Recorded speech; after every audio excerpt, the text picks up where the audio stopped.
పరామర్శ యాత్ర వల్ల వైసీపీకి చెప్పుకోదగ్గ పేరు రాలేదన్న అభిప్రాయం స్థానిక నేతల్లో నెలకొన్నట్టుగా తెలుస్తోంది.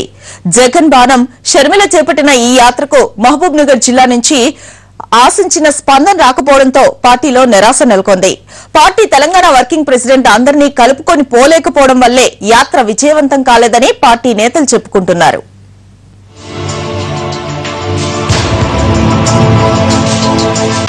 వైఎస్ఆర్ కాంగ్రెస్ పార్టీ తెలంగాణలో చేపట్టిన పరామర్శ యాత్ర 3 విగ్రహాల ఆవిష్కరణలు 6 పరామర్శలతో సాగింది.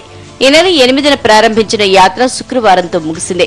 5 రోజుల యాత్రలో జిల్లాలోని కల్వకుర్తి, కొల్లాపూర్, వనపర్తి, దేవరకద్ర, కొంగల్, నారాయణపేట, షాద్ నగర్ నియోజకవర్గాల్లో 19 కుటుంబాల్ని షర్మిల పరామర్శించారు. కొత్తూరు మండలం మల్లాపూర్లో మొదటి విడత పరామర్శ యాత్రను ముగించారు.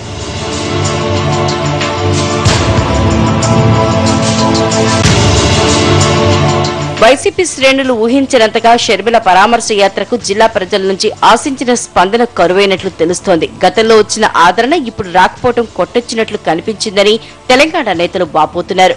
రాష్ట్ర విభజన తర్వాత పార్టీకి దూరమైన కేడర్ ని పార్టీ హక్కును చేర్చుకోవాలనే యాత్ర ఉద్దేశం అయినా అక్కడ ఆ ప్రయత్నం కనిపించలేదని అంటున్నారు. కనీసం జిల్లా కమిటీ వేయకుండా ఒక్కరినో ఇద్దరినో నమ్ముకుని యాత్ర చేస్తే పరిస్థితి ఇలాగే ఉంటుందని కొందరు నేతలు బహిరంగంగానే విమర్శిస్తున్నారు.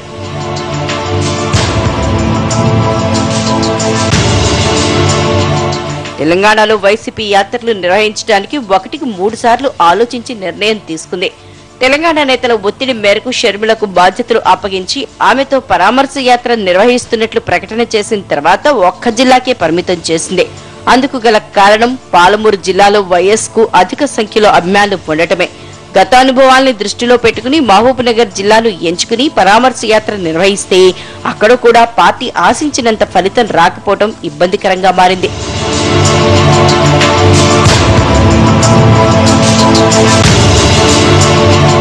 దీనికి తోడు షర్మిల ఎక్కడా తెలంగాణ ప్రభుత్వ విధానాల్ని విమర్శించకుండా జాగ్రత్త పడింది. కేవలం గత వైఎస్ ప్రభుత్వ పథకాలని నెమరవేస్తూ 5 రోజుల యాత్ర ముగించింది. తెలంగాణలో రాజకీయ పార్టీగా నిలదొక్కుకోవడానికి అధికార పార్టీ చేస్తున్న తప్పుల్ని ప్రజల్లో ఎండగట్టాల్సి ఉండగా షర్మిల ఎక్కడా అలాంటి ప్రస్తావన చేయలేదని శ్రేణులే చెప్తున్నాయి.